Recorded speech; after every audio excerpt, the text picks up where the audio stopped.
Chapter 62. The Birthplace. Of course, the next destination for the Buddha and Fire Asoka was Kapilavastu. He began.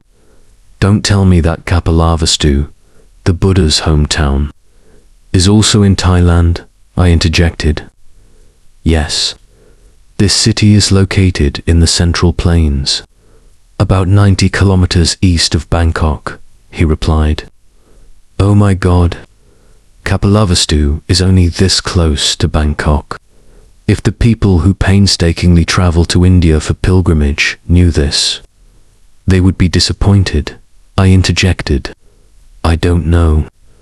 I will say that the name Kapilavastu is actually still used by the locals. When your government officials surveyed the area to officially register administrative districts and name local areas, they asked the elders what they called the place where they lived. They said to call it cabin because they had been cabin people for as long as they could remember. So, they named that district Cabin Buri, he explained. Does that mean the location of Kapilavastu is Kabinburi district today? I asked. The actual location of Kapilavastu is about 37 kilometers southwest of Kabinburi district, in Sri Mahafot district, Prakan Buri province, at the site of an ancient city called Sri Mahasit. Today, the ruins of the city are still visible. There are city moats, city walls, ruins of the foundations of the Buddha's three-seasoned palaces, and ruins of temples used for various rituals around the city. Only now, no one knows what this city was called 2,500 years ago, he replied. Oh, do you know that if this is true, there will be a lot of criticism? I don't want to imagine what will happen, I observed. What I'm telling you is what I know, and for me, it's the truth. As for those who don't know, it's not wrong for them to criticize because they believe that way. They pass that belief on, which is normal, especially with clinging to knowledge learned from others. The knowledge of academics, historians, and religious scholars is the hardest to erase. This matter will have a mixture of ignorance and ego or fear of losing face, which will make it even stronger and difficult to correct. But I think that's a human matter. It doesn't concern me. I have existed on this earth since the beginning. What they know and see in their lifetime is only a fraction of a second, compared to my total time, he replied.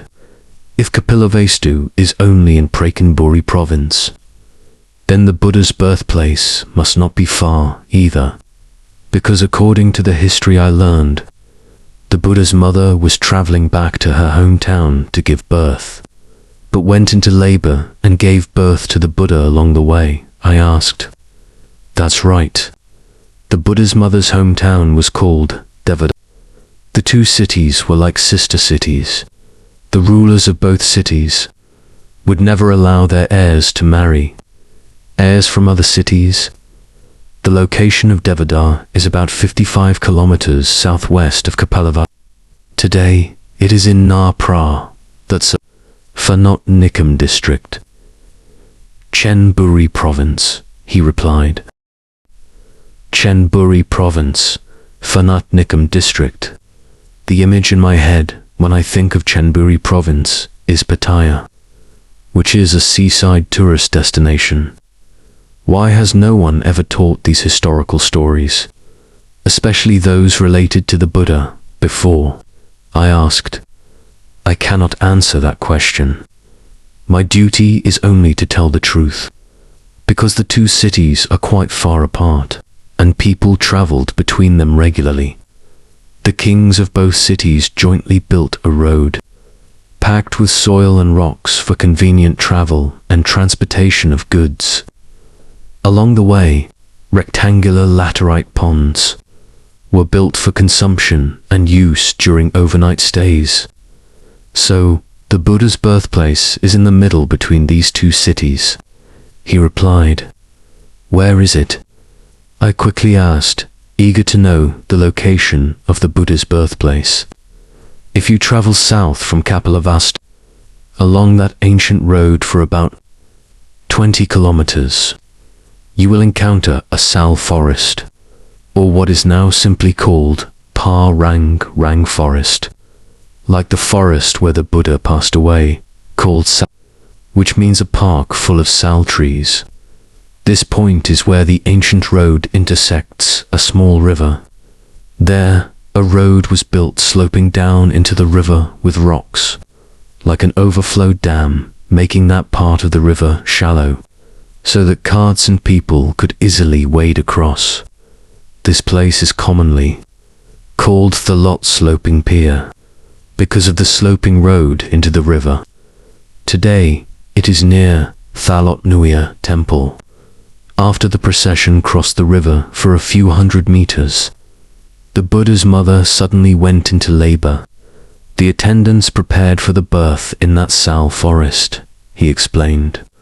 Has anyone made a symbol at that location to mark it as the Buddha's birthplace? I asked. In the early life of the Buddha, no points were marked or symbolized because no one saw its importance. But later, when the Buddha and Phaya traveled to mark places and bury hair relics in various kingdoms, the Buddha decided to bury his hair relics at the place where he was born.